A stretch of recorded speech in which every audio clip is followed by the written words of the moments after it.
Welcome to Commission Ed, the Air Force Officer Podcast. Here we explore the training and development of America's leaders in the application of air power and the profession of arms. The views expressed are those of the hosts and do not reflect the official policy or position of the United States Air Force, Department of Defense, or the U.S. government.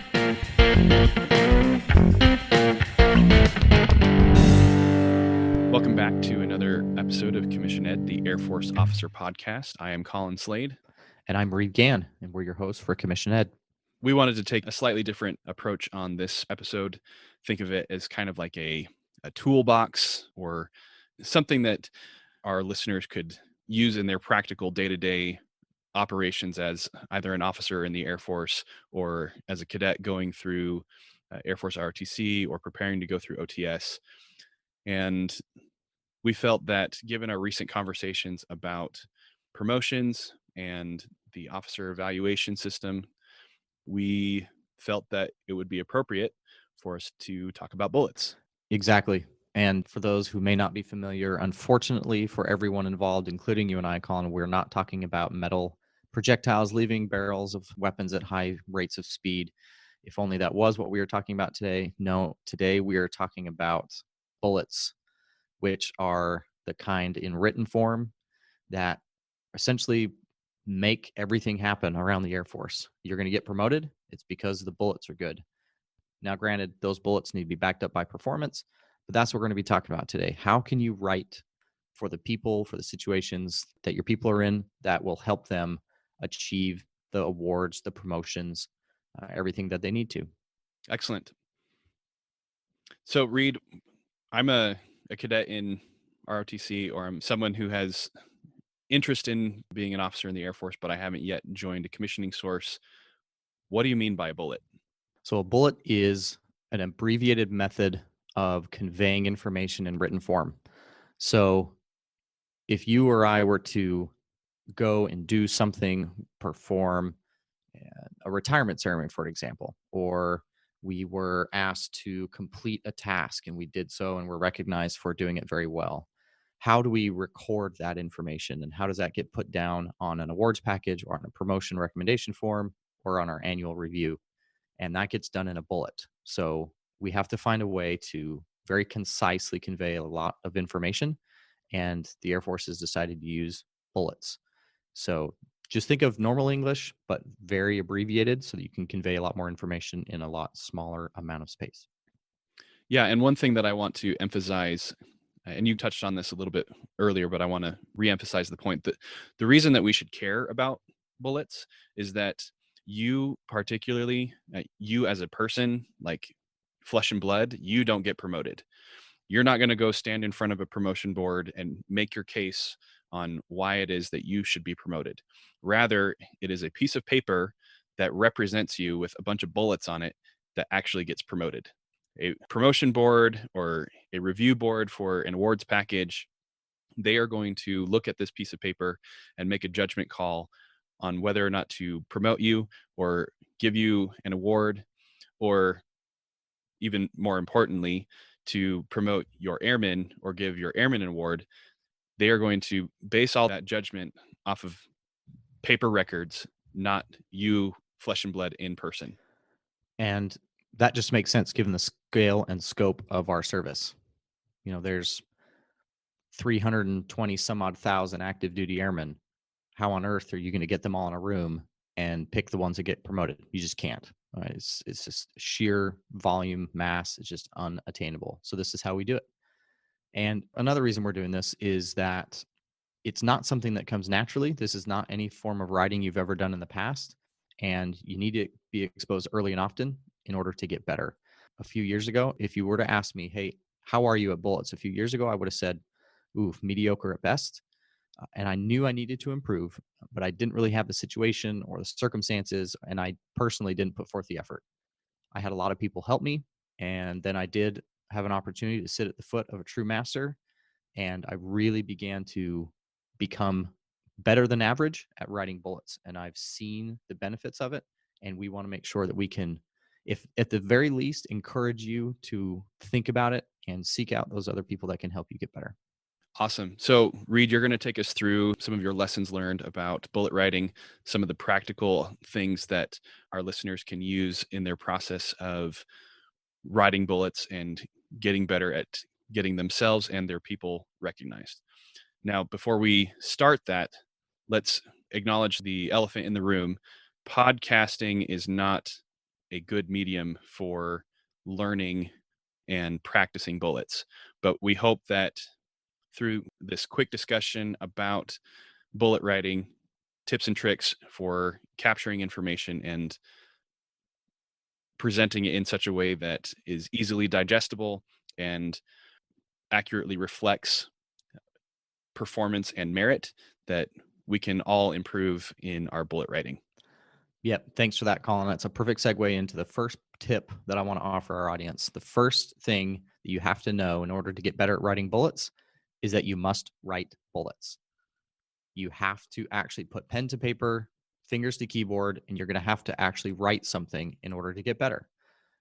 So if you don't have the opportunity to do that, most officers have at least once a year where they're going to have to contribute to their annual performance report. That's not enough. You need more reps than that. So how can you find more opportunities to write bullets? Perhaps if you have like a weekly report or a monthly summary of your activities, perhaps you keep a journal of what you're doing. In some form, you're recording what it is that you're doing at your job. I would encourage you to take the extra time and to try to craft those into bullets.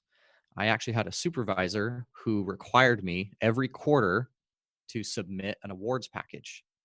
Now, the intent of that was to get me to practice writing bullets as well as to record what it is I was doing every quarter.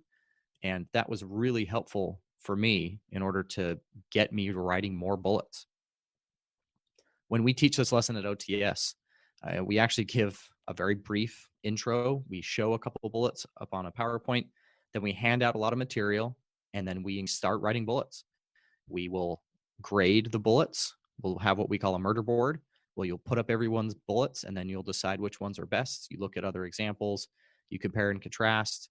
That way, everyone has the experience and opportunity to learn how to write bullets, but it all takes doing.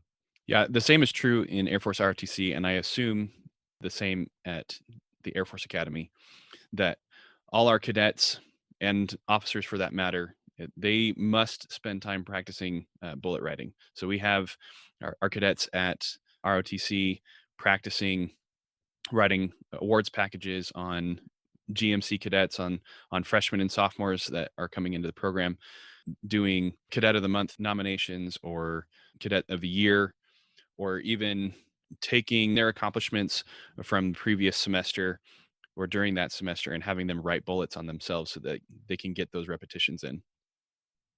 The big skill with bullets is trying to figure out how to coalesce a bunch of information, picking out the important bits and figuring out how to put it together into a story. The only way you're going to get better at that is by doing. So the number one tip, you got to write bullets. All right, for the second tip, you need to find the bullet Jedi in your organization and you need to ask them to be guided in the ways. This is not the kind of writing that you've ever done anywhere else, and you will probably not do anywhere else. These bullet Jedis, they learned at the feet of other masters. They've learned through years of trial and error. Learn from them. A couple ways that you can do that, because these bullet Jedis are highly sought after individuals. This has been really successful for me, and I encourage you to use it. First, write a plain English short paragraph that covers everything you're trying to communicate in that bullet. And do that for all of the bullets. It might be a 2 or 3 page short Word doc, nothing complicated, but just have in plain English what it is you're trying to convey. Then take that information and give it your best shot to put all of those in bullet format. Take these 2 documents, your draft bullets and your plain English paragraph describing what you were trying to get across. Take these to the bullet Jedi. And please, please do this well ahead of any deadlines that you may be facing. There's nothing like a very short deadline dropped on somebody to make them not want to help you out. You know, if you want help from these folks, get well ahead of the curve. Keep a copy of your bullets for you so you can see when the Jedi gets back with you with their bullets. you can compare and contrast, and then you can see what it is that they did, how they maybe changed the order of something and how that is more impactful, or maybe they brought out something that you weren't thinking about. Use that as a compare and contrast opportunity. And that's one way you can get better, is by seeing how other people see the information that you have and how they can craft really good bullets. This is a great tip when you're trying to teach others. If you're leading others and you want them to make bullets, this is a great way to create a mentorship opportunity. Yeah, this is a really outstanding advice. I highly encourage that everyone in this audience go and find that bullet Jedi, and also do the same for your people. Be a bullet Jedi for them. But Reed, how do we know when we have found a bullet Jedi, or where should we go to find that person? Very often at the centers of power in an organization. So we're talking the command team, we're talking the senior enlisted advisor to a commander, we're talking the commander and their executive officer. Those are the folks who spend a lot of their day doing evaluations, reports, doing awards, decorations, etc., all centered in and around this idea of bullets. So first thing is obviously go to your supervisor and then just start asking around. But that's often where you're going to find the people who are really skilled in doing this. Yeah, and that reemphasizes the point that we talked about earlier, that it's not you in flesh and blood that gets promoted, but it is your package. It is your paper, the bullets on a piece of paper. And so anybody who has been promoted up high enough to the point where they are in a center of power, it's because they looked good on paper, which means that they probably have spent some time honing their craft, practicing writing bullets, and they are the kind of bullet Jedi that you want to associate yourself with and learn from. Additionally, another opportunity, they seem to come up maybe once, twice a year. You'll just get an email on, hey, we're having a bullet writing workshop. Take those opportunities to learn. And that's another place that you'll find bullet Jedis, is they're lurking in the background of these bullet workshops, trying to help other people out. All right, so advice number 2, find the bullet Jedi and get some help. All right, the next one is follow existing guidance. So that may be counterintuitive, right? We're trying to use a different way of writing. Creativity is encouraged. How can I convey all this information into something much shorter? But there are actually rules to this game, just like there are in just about any game. And nothing is worse than spending hours and hours perfecting a bullet that you think is just great, and then finding out, wait, I can't use that information. Almost every organization I've ever been a part of has had an approved acronym and abbreviation list. Some words you can shorten, and they want you to shorten them using a very specific letter combination. Others you don't have to shorten because it's commonly understood over and over, et cetera, et cetera. So pay attention to these published abbreviation and acronym lists. Ask around. Your organization will have them. There's also things you can't say in certain documents. Here's one using the Officer Performance Report of the OPR. According to the AFI 362406, Officer and Enlisted Evaluation Systems, paragraph 8.1.3.6.1. I love these AFIs, Colin. They bring me happiness. Yeah, I'm so glad that you gave the full citation. Thank you. Well, I want them to find it. So as a general rule, prohibited promotion statements are any comments, direct or implied, that refer to a higher grade. For example, any comments that state the individual is performing above his or her grade, occupying a position requiring a more senior grade, comparing an individual to an officer of a higher grade, or alluding to a higher ranking position are all prohibited. All right, so all that is to say, if you're writing an officer performance report and someone is, let's say they're a lieutenant and they are doing the job that is normally reserved for a major, you can't say that because that would be implying promotion, and that's prohibited. So this is one of those little things that you may or may not know. So find the guidance, read it. It will save you a lot of time. Another source of information is the Tongue and Quill, the Air Force Handbook 33-337. The Tongue and Quill has a lot of good stuff in there. Pay attention to the guidance. So that is the third tip. Follow existing guidance. It'll save you a lot of pain. All right, fourth tip. And this is where we kind of start to get into a little bit of style. And again, this is not the best medium to talk about writing. We recognize that, but we're trying to give you some tips. This was one that I saw that was really common. I was an executive officer in a group for about a year. And one of my primary duties is writing bullets. I sat at the feet of masters. I was instructed in the ways, and I felt that I got much better at writing. One of the things that I saw and was taught to me is that a lot of people, their vision is too narrow or it's too tactical. So what do I mean by that? So at OTS, all of the officers are training students. And that's a huge portion of what we do. And it's not uncommon to want to demonstrate how many students they had taught throughout the year as they were trying to reflect the impact they were having on the Air Force. And so very often I get these bullets, Captain so-and-so trained this many students, achieved squadron goals, that type of thing. Colin, quick question. Who decides how many officers were responsible to train every year? Oh, that's actually decided by Congress through the Program Guidance Letter, or PGL, which we have covered in previous episodes. Yep. And that guidance comes straight from the top. So Congress goes to the Secretary of Defense, who goes to the Secretary of the Air Force, who goes to the Chief of Staff. Headquarters Air Force pushes that down to the numbered Air Force, the wing, then the groups and squadrons. And there's your goal. So Colin, if we're meeting our production goal, it actually means we're meeting a congressionally mandated requirement. So which sounds better? Met squadron production goal or satisfied congressionally mandated production requirement? Definitely the latter. Exactly. Now, this can get carried away, taken to the extreme, where you write something that, by my very presence, the sun rises and sets every day. That isn't true. So how do we know where to find that line when I say look up or increase your vision? Another way that you'll hear this is the impact is weak.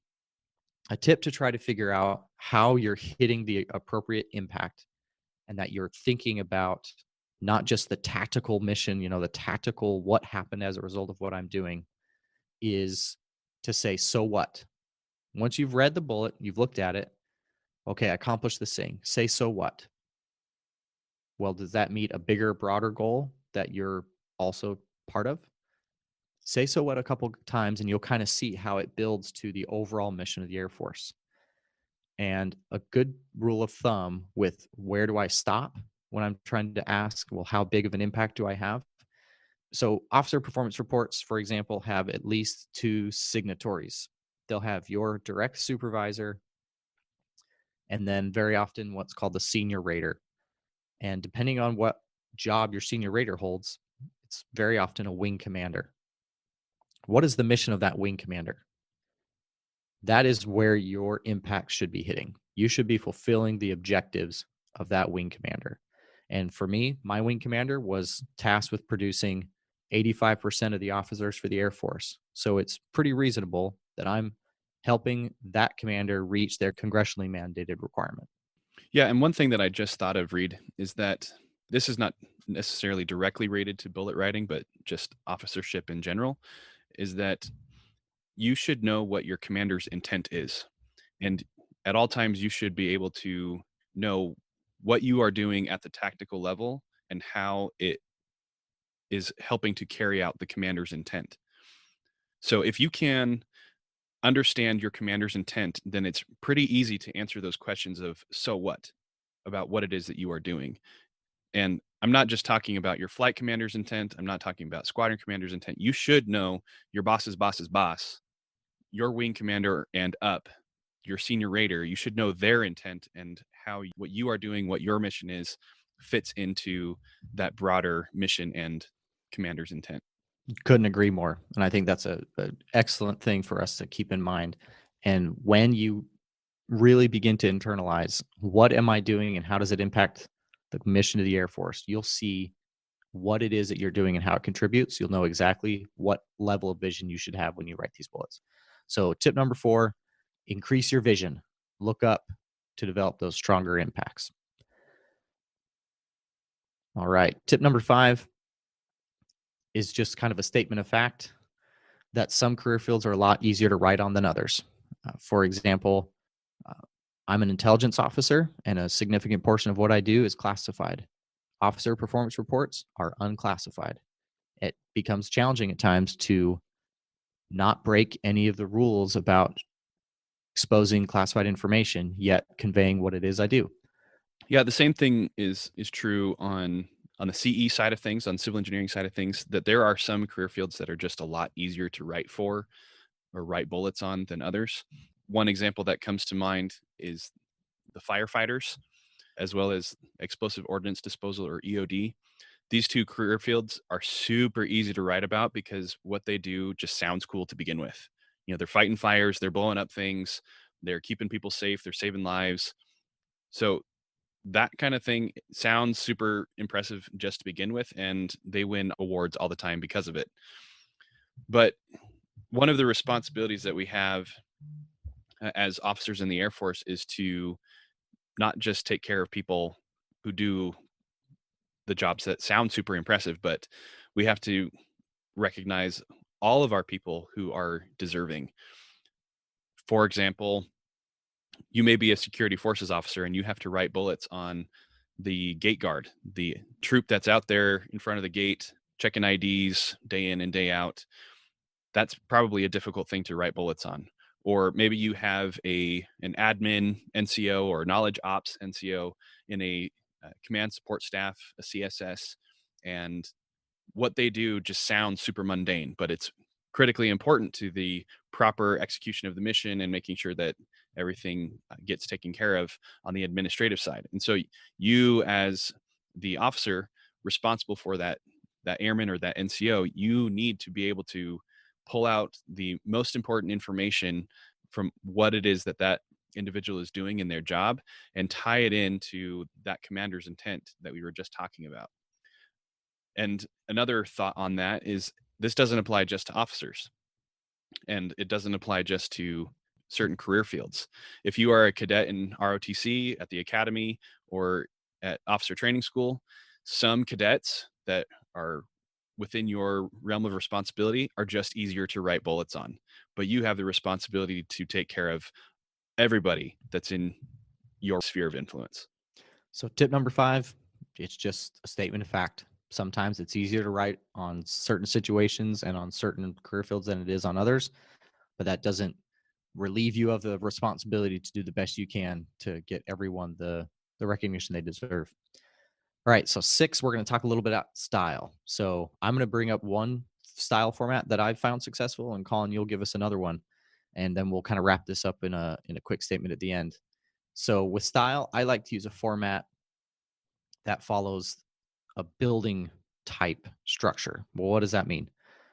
I like to read a report, an award, so that every line by line, gets better, so that at the end of your document, you just want to jump up and shout, "Go Air Power," from the top of your lungs, because you see how this person's just crushing it on every day. Huh? Oh, dear. Okay. So, Colin, you've got a different option when it comes to format. I like the building type format. What's another one that our audience can use? So I agree with you that the package should build up in emphasis, that the strongest impact, the strongest bullet should be at the end. However, I am of the opinion that the second strongest bullet should be first in that package. And the reason is that people are lazy when they are reviewing bullets, reviewing packages for an award or for promotion. Eventually their eyes are going to glaze over and they're going to look at the first bullet and then they're going to look at the second bullet. And they may look at the bullets in between, but if I'm in that position where I need to make a quick decision about who I'm going to give the award to, and I've already looked at 30 different packages, or if I have to look through 30 different packages, I'm going to come up with a shorter system that's probably going to be first bullet, last bullet, and make a decision from there. So what is our tip number 6? Our tip number 6 is follow whatever format your boss wants, but here are 2 options that you can use. So a building type or a hook type, which is what Colin described, where we have a really good bullet at the top to kind of hook them into reading it, and then it kind of builds from there. So tip number 6, follow whatever format your boss wants, and we gave you a couple options. Colin, let's go through a couple rapid fire things to kind of wrap things up here, and I'll start.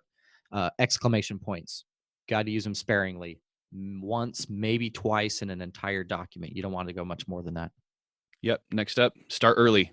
Do not wait until right before the deadline to get your bullets in or start practicing. Start early because this can take a long time. The next, keep a bullet bank. Every time you write a bullet, every time you submit a package, keep a copy. You'll be amazed how handy that bullet bank will come in the future when you do have a short-term requirement. It's a lot easier to go back on something you've already done that's been proven successful than just to start from scratch. Next up, when you get edits back, please don't take it personally.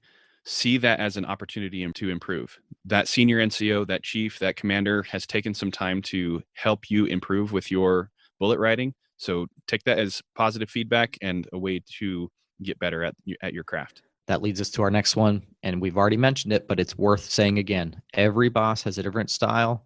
What works someplace may not work in the next. Flexibility is the key to air power. Learn the style of the unit you're in. And one way to be flexible, our next tip is to use a thesaurus.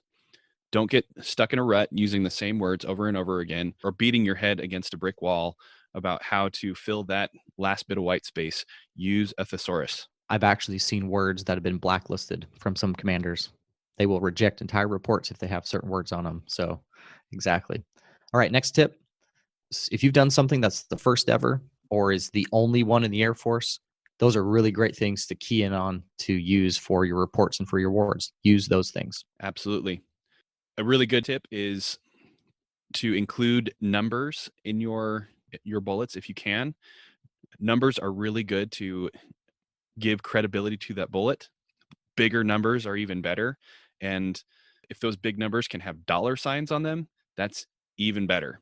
But, and this is a really important caveat on this, do not lie. It doesn't do you or the Air Force any good to lie about the numbers that are on your report or awards package.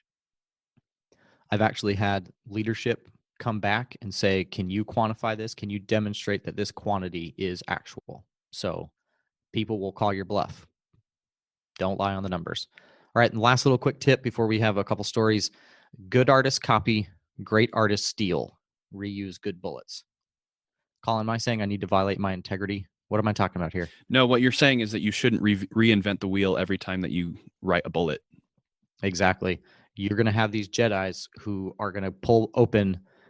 I'm not joking. They're going to have a drawer. They're going to open that drawer and they're going to pull out an award from 1997 that won like a quarterly or an annual. And they're like, here's a really good bullet that we could use that fits the situation. Use the stuff you've already used. It'll save you a lot of time. These things have been proven to be successful. Don't spend unholy amounts of time trying to create something from nothing. Good artist copy, great artist steal. Use good bullets. So that was some quick fire tips and tricks on bullet writing, some things that we hope that you can use in your job as an officer in the Air Force, as a cadet going through training, to make sure that you are getting the recognition that you deserve, that you are being competitive for promotion, and more importantly, taking care of your people, making sure that they are being competitive for promotion, getting the recognition that they deserve. Because ultimately, that's why we're here, to take care of the mission and take care of our people. Couldn't agree more. You take care of your people, they're going to take care of the fighting, and that's how we're going to win. So we hope this information has been useful to you. Again, this episode was a little bit different format. We would appreciate some feedback on what you think of it. If this information has been good to you, let us know. You can leave us a rating review on your favorite podcasting platform and we'll get it there, or you can send us an email at airforceofficerpodcast@gmail.com. You can engage with us on the social media platforms. We're active on Instagram, Twitter, and Facebook. We have a discussion group there on Facebook where you can ask your questions and get additional feedback. Hey, how about this? Post a bullet there and we'll review it for you. We can do that. Thank you for listening to this week's episode of Commission Ed. Thank you for listening to Commission Ed, the Air Force Officer Podcast. The views and opinions of the authors expressed herein do not state or reflect those of the U.S. government and shall not be used for advertising or product endorsement purposes. Mention of any specific commercial products, process, or service by trade name, trademark, manufacturer, or otherwise does not necessarily constitute nor imply its endorsement, recommendation, or favoring by the U.S. government. The mention of companies by name is solely for the purpose of discussion and should not be implied as endorsement.